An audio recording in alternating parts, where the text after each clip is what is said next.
ಸಾಹಿತ್ಯ ಯಾರನ್ನು ಪ್ರೀತಿಸುತ್ತಿರಬಹುದು ಎಂಬ ಗೊಂದಲದಲ್ಲಿದ್ದ ಅಭಿ ಇದರ ಬಗ್ಗೆ ಅವಳ ಬಳಿಯೇ ವಿಚಾರಿಸಬೇಕೆಂದು ಹೊರಟ. ಸೀತಾರಾಮರು ಸಹನಾಳ ಮದುವೆಯ ಮೊದಲು ಸಾಹಿತ್ಯಾಳ ಮದುವೆ ಆಗುತ್ತದೆಂದು ಖುಷಿಯಲ್ಲಿದ್ದರು. ಇನ್ನು 3 ದಿನ ಸಾಹಿತ್ಯಾಳ ಮದುವೆ ಎಂದು ಯೋಚಿಸುತ್ತಿರುವಾಗ ತನ್ನ ಗೆಳೆಯ ಮತ್ತು ಶ್ರೀಕಾಂತ್ ಇಬ್ಬರೂ ತನಗೆ ಒಂದು ಕಾಲ್ ಮಾಡದಿರುವುದು ಯಾಕೋ ಅನುಮಾನಕ್ಕೆ ದಾರಿ ಮಾಡಿಕೊಟ್ಟಿತು. ಏನಿದ್ದರೂ ಆಫೀಸ್ ಹೋದ ಮೇಲೆ ವಿಚಾರಿಸಿದರಾಯಿತು. ಈಗಲೇ ವಿಚಾರಿಸಿದರೆ ಶಕುಂತಲಾಗೆ ಅನುಮಾನ ಬರುತ್ತದೆಂದು ಬೇಗನೆ ರೆಡಿಯಾಗಿ ತಿಂಡಿ ತಿಂದು ಆಫೀಸಿಗೆ ಹೊರಟು ನಿಂತಾಗ ಶಕುಂತಲಾರವರು ಅವರೆದುರಿಗೆ ಬಂದು, ರೀ, ನಿಮಗೆ ಸ್ವಲ್ಪನಾದರೂ ಜವಾಬ್ದಾರಿ ಬೇಡವಾ? ಇನ್ನು ಸ್ವಲ್ಪ ದಿನದಲ್ಲೇ ಮಗಳ ಮದುವೆ ಇಟ್ಟುಕೊಂಡು ಇನ್ನೂ ಆಫೀಸಿಗೆ ಹೋಗ್ತಿರಲ್ಲ. ಇಲ್ಲಿ ಯಾರು ಓಡಾಡೋದು? ನಾನೊಬ್ಬಳು ಎಷ್ಟಂತ ಓಡಾಡೋದು ಎಂದು ಕೋಪದಿಂದ ನುಡಿದರು. ಶಕ್ಕು, ಆಫೀಸಿನಲ್ಲಿ ತುಂಬ ಕೆಲಸ ಕಣೆ. ಇನ್ನು 3 ದಿನ ಅಷ್ಟೇ, ಮತ್ತೆ ಎಲ್ಲ ಕೆಲಸ ನಾನೇ ಮಾಡ್ತೀನಿ. ನೀನೇನು ಯೋಚನೆ ಮಾಡಬೇಡ ಆಯ್ತಾ ಎಂದು ಅವಳ ಮಾತಿಗೂ ಕಾಯದೆ ಹೊರಟು ಹೋದರು ಸೀತಾರಾಮರು. ಹೇಳಿದ್ರೆ ಒಂಚೂರು ಕೇಳಬೇಕು ಅಂತಿಲ್ಲ, ಇಷ್ಟ ಬಂದಾಗೆ ಎದ್ದು ಹೋಗ್ತಾ ಇರೋದು ಎಂದು ಬಡಬಡಿಸುತ್ತಾ ಅಡುಗೆ ಕೋಣೆ ಸೇರಿದರು ಶಕುಂತಲಾ. ಇತ್ತ ಸೀತಾರಾಮರು ತಮ್ಮ ಆಫೀಸಿಗೆ ಹೋಗದೆ ನೇರವಾಗಿ ಗೆಳೆಯನ ಆಫೀಸಿಗೆ ತೆರಳಿದರು. ಆದರೆ ಗೆಳೆಯನ ಬದಲು ಶ್ರೀಕಾಂತ್ ಅಲ್ಲಿದ್ದ. ಹಾಯ್ ಅಂಕಲ್, ನೀವಿಲ್ಲಿ ಎಂದು ನಗುತ್ತಾ ಕೇಳಿದಾಗ, ಹೌದಪ್ಪ ಶ್ರೀಕಾಂತ್, ಮದುವೆಗೆ ಇನ್ನು 3 ದಿನ ಅಷ್ಟೇ ಇರೋದಲ್ವಾ? ಏನೆಲ್ಲ ಅರೇಂಜ್ ಮಾಡಬೇಕು ಅಂತ ಏನು ಡಿಸ್ಕಸ್ ಮಾಡಲಿಲ್ವಲ್ಲ, ಅದಕ್ಕೋಸ್ಕರ ಬಂದೆ. ಎಲ್ಲಿ ನನ್ನ ಗೆಳೆಯ ಕಾಣ್ತಿಲ್ಲ ಎಂದು ಸುತ್ತಲೂ ಕಣ್ಣಾಡಿಸಿದರು ಸೀತಾರಾಮರು. ಅಂಕಲ್, ಡ್ಯಾಡ್ ಆಫೀಸಿಗೆ ಬಂದಿಲ್ಲ, ನೀವು ಬನ್ನಿ ಕೂತ್ಕೊಳ್ಳಿ ಎಂದು ಒಳಗೆ ಕರೆದುಕೊಂಡು ಹೋದ. ಸೀತಾರಾಮರು ಅವನನ್ನು ಹಿಂಬಾಲಿಸುತ್ತಲೇ, ಹೌದಾ, ಅವ್ರು ಬಂದಿದ್ದಿದ್ರೆ ಚೆನ್ನಾಗಿರೋದು, ಇರು ಕಾಲ್ ಮಾಡಿ ಕರಿತೀನಿ ಎಂದು ಮೊಬೈಲನ್ನು ಹೊರತೆಗೆದಾಗ, ಅಯ್ಯೋ ಬೇಡ ಅಂಕಲ್, ಅವರು ಮೀಟಿಂಗ್ ಮೇಲೆ ಹೊರಗೋಗಿದ್ದಾರೆ ಎಂದು ಸುಳ್ಳು ಹೇಳಿದ ಶ್ರೀಕಾಂತ್. ಸೀತಾರಾಮರು ಮುಖ ಚಿಕ್ಕದು ಮಾಡಿಕೊಂಡು, ಯಾವಾಗ ಬರ್ತಾರೆ ಶ್ರೀಕಾಂತ್? ಇನ್ನು ಮದುವೆಗೆ ಜಾಸ್ತಿ ದಿನ ಇಲ್ವಲ್ಲ ಎಂದು ತನ್ನ ದುಗುಡವನ್ನು ವ್ಯಕ್ತಪಡಿಸಿದಾಗ ಶ್ರೀಕಾಂತ್ ಅವರನ್ನೇ ನೋಡುತ್ತಾ, ಅಂಕಲ್, ಹೀಗೆ ಹೇಳ್ತಿದ್ದೀನಿ ಅಂತ ಬೇಜಾರು ಮಾಡ್ಕೋಬೇಡಿ, ನನಗೆ ಈ ಮದುವೆ ಇಷ್ಟ ಇಲ್ಲ ಎಂದು ಅವರ ಮುಖವನ್ನೇ ನೋಡುತ್ತಾ ಹೇಳಿದ. ಅವನ ಮಾತು ಕೇಳಿ ಗರಬಡಿದಂತೆ ನಿಂತರು ಸೀತಾರಾಮರು. ಇಂತಹ ಮಾತುಗಳನ್ನು ಊಹಿಸಿರಲಿಲ್ಲ ಅವರು. ಆದರೂ ಸ್ವಲ್ಪ ಸಾವರಿಸಿಕೊಂಡು, ಮತ್ತೆ ಆವತ್ತು ಒಪ್ಪಿಗೆ ಅಂತ ಹೇಳಿದ್ಯಲ್ಲಪ್ಪ ಎಂದು ಕೇಳಿದಾಗ ಅವರ ಧ್ವನಿ ನಡುಗುತ್ತಿತ್ತು. ಅಂಕಲ್, ಆವತ್ತು ನನ್ನ ಮನಸ್ಸು ಸರಿಯಿರಲಿಲ್ಲ, ಜೊತೆಗೆ ಅಪ್ಪನಿಗೆ ಬೇಜಾರಾಗಬಾರ್ದು ಅಂತ ಹಾಗೆ ಹೇಳಿದೆ. I am really sorry uncle. ನಾನು ಬೇರೊಬ್ಬ ಹುಡುಗಿನ ಇಷ್ಟಪಟ್ಟಿದ್ದೀನಿ, ಅವಳನ್ನೇ ಮದುವೆ ಆಗಬೇಕು ಅಂತಿದ್ದೀನಿ ಎಂದಾಗ ಸೀತಾರಾಮರಿಗೆ ಸಿಡಿಲೆರಗಿದಂತಾಗಿತ್ತು. ಅವರ ಕೈಕಾಲುಗಳಲ್ಲಿ ಶಕ್ತಿ ಕುಂದು ಹೋಗಿ ನಿಂತಲ್ಲೇ ಕುಸಿದರು. ಶ್ರೀಕಾಂತ್ ಗಾಬರಿಯಿಂದ ಅವರ ಬಳಿ ಓಡಿ ಬಂದು, ಅಂಕಲ್ ಏನಾಯಿತು ಎಂದು ಹಿಡಿಯ ಹೊರಟವನನ್ನು ತಡೆದು ಕೈ ಮುಗಿಯುತ್ತಾ ತನ್ನನ್ನು ಮುಟ್ಟಬೇಡವೆಂದು ತಲೆ ಅಲ್ಲಾಡಿಸುತ್ತಾ ಏನೊಂದು ಹೇಳದೆ ಕಷ್ಟಪಟ್ಟು ಎದ್ದು ಮೌನವಾಗಿ ಅಲ್ಲಿಂದ ಹೊರ ನಡೆದರು. ಅವರ ಸ್ವಭಾವವೇ ಅಂಥದ್ದು. ತಾನು ಎಷ್ಟೇ ನೋವು ತಿಂದರೂ ನೋವು ಕೊಟ್ಟವರಿಗೆ ಒಂದು ಮಾತು ಎದುರಾಡದೆ ತಾನೊಬ್ಬನೇ ಮೌನವಾಗಿ ನೋವುಣ್ಣುವುದು. ಬಹುಶಃ ಅವರ ಈ ಮೌನವೇ ಎದುರಾಳಿಗೆ ಹಿಂಸೆ ಆಗುತ್ತಿತ್ತೇನೋ. ಇಲ್ಲಿ ಶ್ರೀಕಾಂತ್ಗೂ ಅದೇ ಆಗಿದ್ದು. ಅವನಿಗೆ 2 ದಿನಗಳೊಳಗೆ ಸೀತಾರಾಮರು ಅಪ್ಪನನ್ನು ಭೇಟಿಯಾಗಿ ಮದುವೆಯ ವಿಷಯ ಮಾತನಾಡಲು ಬರುತ್ತಾರೆ ಎಂಬುದು ತಿಳಿದಿತ್ತು. ಅದಕ್ಕಾಗಿ ತನ್ನ ತಂದೆಗೆ ಇರುವ ವಿಷಯವನ್ನೆಲ್ಲ ತಿಳಿಸಿ 3 ದಿನ ಆಫೀಸಿಗೆ ಬಾರದಿರಲು ಸೂಚಿಸಿದ್ದ. ಮೊದಲು ಒಪ್ಪದ ಅವರು ಕೊನೆಗೆ ಮಗನ ಮಾತಿಗೆ ಮಣಿಯಲೇಬೇಕಾಯಿತು. ಅವನು ನಿರೀಕ್ಷಿಸಿದಂತೆ ಸೀತಾರಾಮರು ಆಫೀಸಿಗೆ ಬಂದು ವಿಷಯ ತಿಳಿದು ಗಲಾಟೆ ಮಾಡಿ ಅತ್ತು ಗೋಗರೆದು ಮಾಡುತ್ತಾರೆ. ಅದಕ್ಕೆ ತಾನು ಹೇಗೆ ಪ್ರತಿಕ್ರಿಯಿಸಬೇಕೆಂದು ಯೋಚಿಸಿದ್ದ. ಆದರೆ ಎಲ್ಲ ತಲೆಕೆಳಗಾಯಿತು. ಸೀತಾರಾಮರು ಏನೊಂದು ಮಾತನಾಡದೆ ಹಾಗೇ ಹೊರಟು ಹೋಗಿದ್ದರು. ಇಷ್ಟು ಒಳ್ಳೆಯ ಮನುಷ್ಯನಿಗೆ ನಾನು ಮೋಸ ಮಾಡಿದ್ನಾ ಎಂದು ಯೋಚಿಸಿ ತಲೆ ಚಿಟ್ಟು ಹಿಡಿದಿತ್ತು ಶ್ರೀಕಾಂತ್ಗೆ. ಗೆಳೆಯನ ಆಫೀಸಿನಿಂದ ಹೊರಟ ಸೀತಾರಾಮರ ತಲೆಯ ತುಂಬ ಶ್ರೀಕಾಂತ್ ಹೇಳಿದ ಮಾತುಗಳು ಗುಂಗುಡುತ್ತಿತ್ತು. ತನ್ನ ಕಾರನ್ನು ರಸ್ತೆಯ ಬದಿಗೆ ನಿಲ್ಲಿಸಿ ಸಾಹಿತ್ಯಾಳ ಬಗ್ಗೆ ನೆನೆದು ಸ್ಟೇರಿಂಗ್ ಮೇಲೆ ತಲೆಯಿಟ್ಟು ಜೋರಾಗಿ ಅತ್ತರು. ಅವಳಿಗೆ ನನ್ನಿಂದ ಬರೀ ನೋವು ಬಿಟ್ಟರೆ ಬೇರೇನೂ ಸಿಗಲಿಲ್ಲ. ಕೊನೆ ಪಕ್ಷ ಮದುವೆ ಆದ ಮೇಲೆ ಸುಖವಾಗಿರಲಿ ಅಂತ ಯೋಚಿಸಿದ್ರೆ ಅದಕ್ಕೂ ಕಲ್ಲು ಬಿತ್ತು. ದೇವ್ರೆ, ನಾನು ಹೇಗೆ ಅವಳಿಗೆ ಮುಖವನ್ನು ತೋರಿಸಲಿ? ಈ ವಿಷಯನ ಅವಳಿಗೆ ಹೇಗೆ ಹೇಳಲಿ? ಅವಳ ನೋವನ್ನು ನಾನು ಹೇಗೆ ನೋಡಲಿ? ದೇವ್ರೆ, ನನಗೆ ಯಾಕೆ ಈ ಇಕ್ಕಟ್ಟಿಗೆ ಸಿಲುಕಿಸಿದೆ? ಮದುವೆ ಬೇಡ ಅಂತಿದ್ದವಳನ್ನು ಮದುವೆಗೆ ಒಪ್ಪಿಸಿ ದೊಡ್ಡ ತಪ್ಪು ಮಾಡಿದೆ ನಾನು. ನನ್ನ ಮಗಳಿಗೆ ನಾನೇ ಮುಳ್ಳಾದ್ನ? ಅಯ್ಯೋ ಎಂದು ಗೋಳಾಡುತ್ತಾ ಮನಸ್ಸೋ ಇಚ್ಛೆ ಅತ್ತರು. ಎಷ್ಟೋ ಸಮಯದವರೆಗೆ ಹಾಗೆ ಅತ್ತು ಮನಸ್ಸು ಹಗುರ ಆದಾಗ ಕಣ್ಣೀರು ಒರೆಸಿ ಆಗುವುದೆಲ್ಲ ಒಳ್ಳೆಯದಕ್ಕೆ. ಒಂದು ವೇಳೆ ಶ್ರೀಕಾಂತ್ ಮದುವೆ ಆದ ಮೇಲೆ ವಿಷಯ ತಿಳಿಸಿದ್ದಿದ್ದರೆ ಸಾಹಿತ್ಯ ನನ್ನನ್ನು ಕ್ಷಮಿಸಿರಲಾರಳು ಎಂದು ಯೋಚಿಸಿ ಸಮಾಧಾನ ತಂದುಕೊಂಡು ಸಾಹಿತ್ಯಳ ರೂಮಿನೆಡೆಗೆ ಕಾರು ಚಲಾಯಿಸಿದರು. ಅವಳ ರೂಮಿಗೆ ಬೀಗ ಹಾಕಲಾಗಿತ್ತು. ಛೇ, ನನ್ನ ಮರೆವಿಗಿಷ್ಟು, ಕೆಲಸಕ್ಕೆ ಹೋಗಿರ್ತಾಳೆ ಅಂತನೂ ಮರ್ತಿದ್ದೇನೆ ಎಂದು ಮೊಬೈಲ್ ಹೊರತೆಗೆದು ಅವಳಿಗೆ ಕಾಲ್ ಮಾಡಿದರು. ಸ್ವಿಚ್ ಆಫ್ ಬರುತ್ತಿತ್ತು. ಯಾವತ್ತೂ ಸ್ವಿಚ್ ಆಫ್ ಮಾಡಿದವಳೇ ಅಲ್ಲ ಎಂದು ಅಸಮಾನದಿಂದ ಮತ್ತೆ ಗಾಡಿಯನ್ನು ಹಿಂದಕ್ಕೆ ತೆಗೆದು ಅವಳ ಆಫೀಸಿಗೆ ಹೊರಟರು. ಅವಳ ಆಫೀಸಿನಲ್ಲಿ ವಿಚಾರಿಸಿದಾಗ ಅವಳು ಕೆಲಸ ಬಿಟ್ಟು 2-3 ದಿನ ಆಯಿತು ಎಂಬ ಮಾತು ಕೇಳಿ ಇನ್ನಷ್ಟು ಗಾಬರಿಯಾದರು. ತಕ್ಷಣ ಅವಳ ರೂಮಿನ ಬಳಿ ಬಂದು ಕೆಳಗಡೆ ಮನೆಯಲ್ಲಿ ವಿಚಾರಿಸಿದಾಗ ಅವರೂ 2-3 ದಿನದಿಂದ ಸಾಹಿತ್ಯ ಬಂದೇ ಇಲ್ಲ ಎಂದಿದ್ದನ್ನು ಕೇಳಿ ಕಂಗಾಲಾದರು. ಸುತ್ತಲೂ ವಿಚಾರಿಸಿದಾಗ ನಮಗೆ ಗೊತ್ತಿಲ್ಲ ಅನ್ನುವ ಉತ್ತರ. ಮತ್ತೆ ಅವಳಿದ್ದ ರೂಮಿನ ಕಡೆ ಬಂದು ಕಿಟಕಿಯ ಬಾಗಿಲು ತೆರೆದು ಒಳಗೆ ಇಣುಕಿದಾಗ ಎಲ್ಲ ವಸ್ತುಗಳು ಅಚ್ಚುಕಟ್ಟಾಗಿ ಇದ್ದ ಜಾಗದಲ್ಲೇ ಇತ್ತು. ಆದರೆ ಸಾಹಿತ್ಯಾಳೇ ಇಲ್ಲ. ಪೊಲೀಸ್ ಕಂಪ್ಲೇಂಟ್ ಕೊಟ್ಟರೆ ಮಗಳ ಮರ್ಯಾದೆ ಪ್ರಶ್ನೆ ಎಂದು ಯೋಚಿಸಿದವರಿಗೆ ಮುಂದೇನು ಮಾಡಬೇಕೆಂದು ತಿಳಿಯದೆ ಅವಳ ಮನೆ ಎದುರು ಕುಳಿತು ಬಿಕ್ಕಿ ಬಿಕ್ಕಿ ಅಳತೊಡಗಿದರು. ಏನಾದರಾಗಲಿ ಇವತ್ತು ಈ ವಿಷಯನ ಶಕ್ಕು ಹತ್ರ ಹೇಳಿದರೆ ನನಗೆ ಸ್ವಲ್ಪ ಧೈರ್ಯ ತುಂಬಿ ಏನಾದರೂ ಒಂದು ದಾರಿ ತೋರಿಸ್ತಾಳೆ, ಇಲ್ಲಾಂದರೆ ನನ್ನ ಮಗಳು ನನಗೆ ಸಿಗಲ್ಲ ಎಂದು ದೃಢ ನಿರ್ಧಾರ ಮಾಡಿ ಅಲ್ಲಿಂದೆದ್ದು ಮನೆಗೆ ಹೊರಟರು.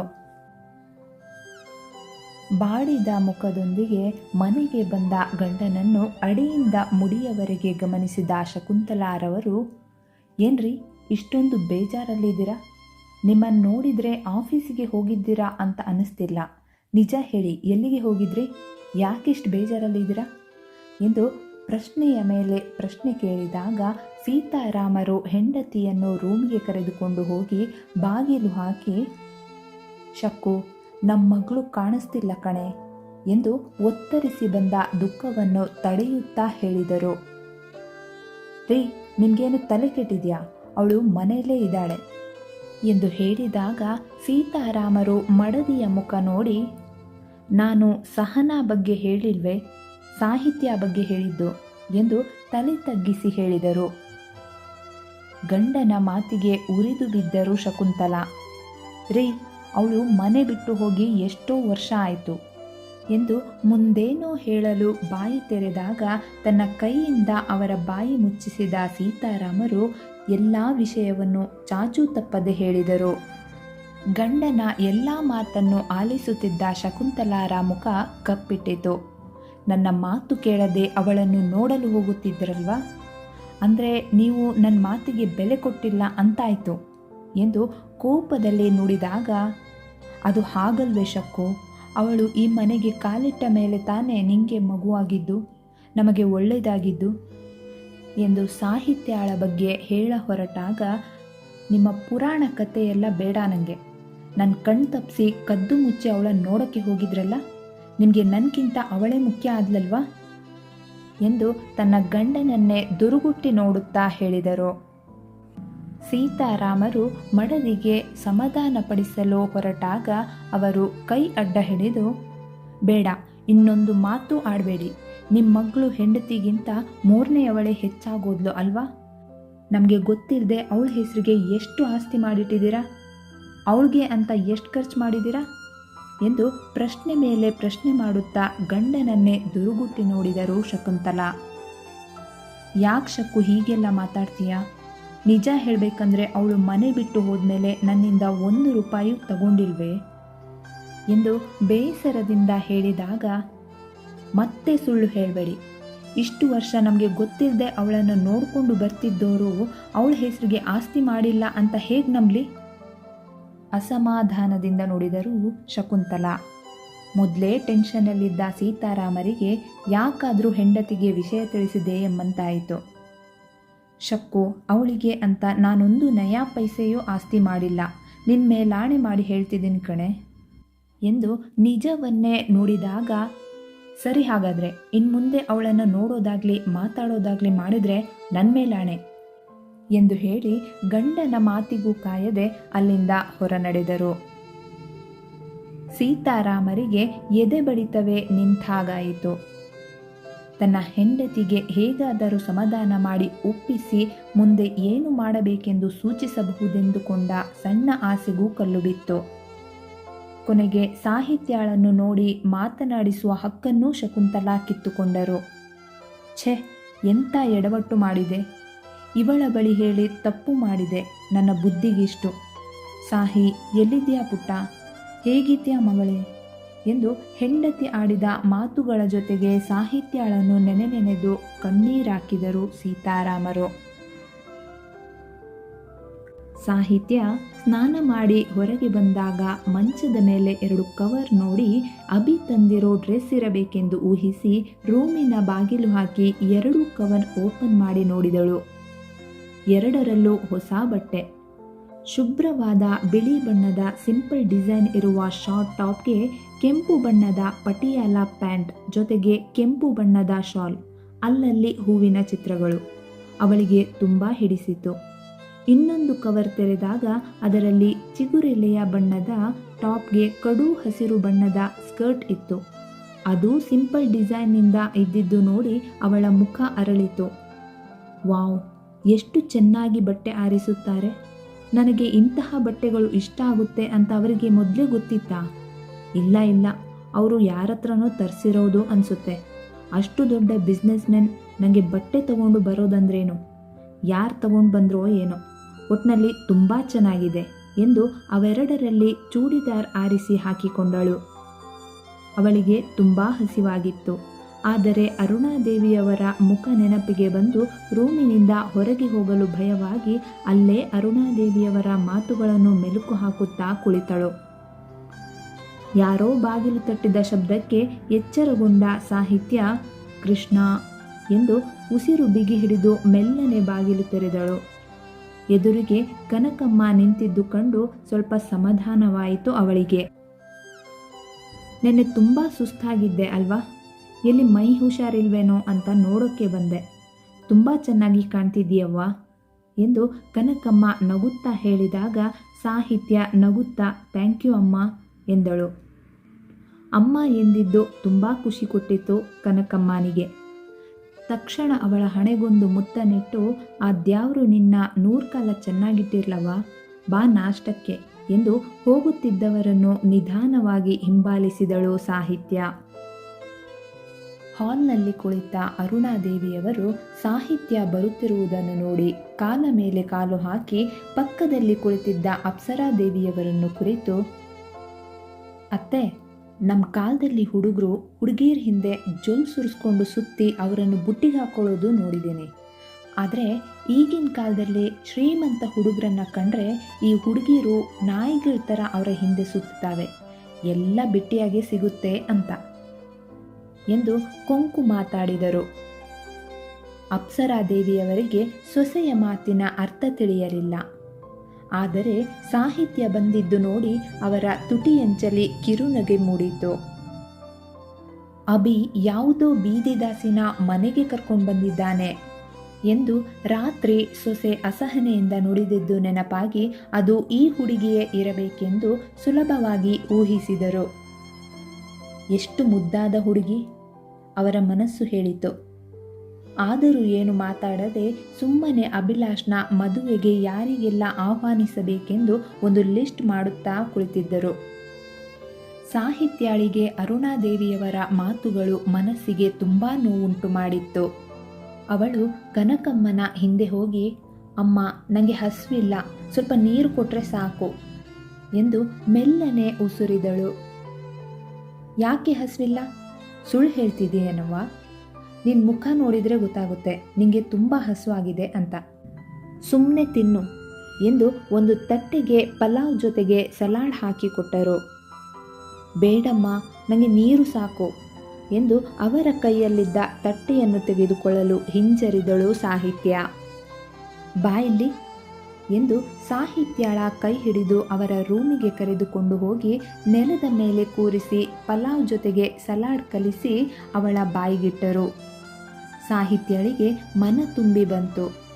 ಅವರು ನೀಡಿದ ತುತ್ತನ್ನು ತಿನ್ನತೊಡಗಿದಳು. ನೋಡುತ್ತಲೇ ತಟ್ಟೆಯೆಲ್ಲ ಖಾಲಿ ಮಾಡಿದಳು. ಇಷ್ಟೊಂದು ಹಸ್ಕೊಂಡು ಊಟ ಬೇಡ ಅಂತೀಯಲ್ಲವ್ವ, ಇನ್ನು ಸ್ವಲ್ಪ ಹಾಕಿ ಬರಲೇ ಎಂದು ಎದ್ದೇಳಲು ಹೊರಟ ಕನಕಮ್ಮನನ್ನು ತಡೆದ ಸಾಹಿತ್ಯ, ಅಯ್ಯೋ ಅಮ್ಮ, ಬೇಡ ಬೇಡ, ಇದೇ ಜಾಸ್ತಿ ಆಯಿತು, ನೀವು ತಿನ್ನಿಸ್ತಿದ್ರೆ ಅಂತ ತಿಂದೆ ಎಂದು ಅವರನ್ನು ತಡೆದಳು. ಮುದ್ದು ಬಂಗಾರ ಎಂದು ಅವಳ ದೃಷ್ಟಿ ತೆಗೆಯುತ್ತಾ, ಸರಿ ನನಗೆ ಬೇರೆ ಕೆಲಸ ಇದೆ, ನೀನು ರೂಮಿಗೆ ಹೋಗಿರು ಎಂದು ಕನಕಮ್ಮ ಸಾಹಿತ್ಯಳನ್ನು ರೂಮಿಗೆ ಹೋಗಲು ಹೇಳಿದರೆ ಸಾಹಿತ್ಯ ಹೋಗದೆ ಅವರ ಕೈ ಹಿಡಿದು, ಇಲ್ಲ ನನಗೂ ಏನಾದರೂ ಕೆಲಸ ಕೊಡಿ, ನಾನು ಮಾಡ್ತೀನಿ ಎಂದು ಅಲ್ಲೇ ನಿಂತಳು.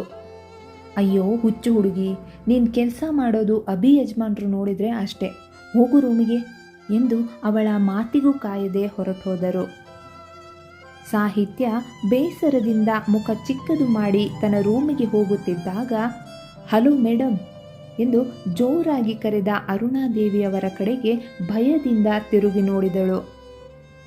ಅರುಣಾದೇವಿಯವರು ಕಣ್ಸನ್ನೆಯಿಂದಲೇ ಸಾಹಿತ್ಯಳನ್ನು ತನ್ನ ಬಳಿಗೆ ಕರೆದಾಗ ಮೆಲ್ಲನೆ ಅವರ ಎದುರಿಗೆ ಬಂದು ನಿಂತಳು. ಅರುಣಾದೇವಿಯವರು ಅವಳನ್ನೇ ದುರುಗುಟ್ಟಿ ನೋಡುತ್ತಾ, ಯಾಕೆ ಬಂದೆ ಇಲ್ಲಿಗೆ? ನಿಂಗೂ ಅಭಿಗೂ ಹೇಗೆ ಪರಿಚಯ ಎಂದು ಪ್ರಶ್ನಿಸಿದಾಗ ಮೌನವಾಗಿ ನಿಂತಿದ್ದಳು ಸಾಹಿತ್ಯ. ಯಾಕೆ ಸುಮ್ಮನಾದೆ? ಯಾವ ರೀತಿ ಸುಳ್ಳು ಕತೆ ಕಟ್ಟಲಿ ಅಂತ ಯೋಚನೆ ಮಾಡ್ತಿದ್ಯಾ ಎಂದು ವ್ಯಂಗ್ಯವಾಗಿ ಹೇಳಿದರೂ ಮೌನ ವಹಿಸಿದ್ದಳು ಸಾಹಿತ್ಯ. ನೋಡು, ನನಗೆ ಕೋಪ ಬರಿಸ್ಬೇಡ, ವಿಷಯ ಏನು ಅಂತ ಹೇಳು, ನೀನು ಯಾಕೆ ಇಲ್ಲಿಗೆ ಬಂದಿದ್ಯಾ ಎಂದು ಮತ್ತೆ ಕೇಳಿದಾಗ ಸಾಹಿತ್ಯ ಏನೋ ಹೇಳಲು ಬಾಯಿ ತೆರೆದಳು. ಅಷ್ಟರಲ್ಲಿ ಅಭಿಯ ಕಾರಿನ ಶಬ್ದವಾಯಿತು. ಅಭಿ ಮನೆಗೆ ಬರುತ್ತಿದ್ದಾನೆಂದು ಅರಿತ ಅರುಣಾದೇವಿಯವರು ಸಾಹಿತ್ಯಳನ್ನು ರೂಮಿಗೆ ಕಳುಹಿಸಿದರು. ಸಾಗರ್ ಮತ್ತು ಶ್ರೀಕಾಂತ್ನ ಬಗ್ಗೆ ಸಾಹಿತ್ಯಳ ಬಳಿ ಅಭಿಪ್ರಾಯ ಕೇಳಬೇಕೆಂದು ಯೋಚಿಸುತ್ತಾ ಮನೆಗೆ ಬಂದ ಅಭಿ ಹಾಲ್ನಲ್ಲಿ ಕುಳಿತವರನ್ನು ಗಮನಿಸದೆ ನೇರವಾಗಿ ಸಾಹಿತ್ಯಳ ರೂಮಿಗೆ ನಡೆದ. ಮುಂದುವರೆಯುವುದು.